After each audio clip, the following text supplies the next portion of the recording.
আমার মাসুম এই বাচ্চাটা কি অপরাধ করছে নির্মম ভাবে আমার বাচ্চাটা হত্যা করলো। আমি এই বাচ্চাটা ছাড়া আমি থাকবো কেউ নেই।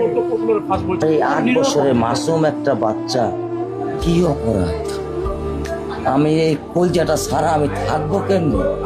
আমার এই বাচ্চাটা আমি ঘরে ঢোকার আগে ফ্রিজের মধ্যে আমার জন্য শরবত বানায় রাখে। আমার বড় মেয়ে না, আমার ছোট মেয়ে 8 বছরের মেয়ে। বাবা শরবত ছবি এখানে লাগায় রাখছে, বাবা তুমি আমাকে নিয়ে যাবা। আমি বলছি আল্লাহ, বাবা তুমি আল্লাহর কাছে যাও, আমার তো নেওয়ার দিয়ে যাওয়ার ক্ষমতা নাই। আমার মেয়ে আল্লাহর কাছে চলে গেছে, আমার মেয়ে আল্লাহর কাছে চলে গেছে।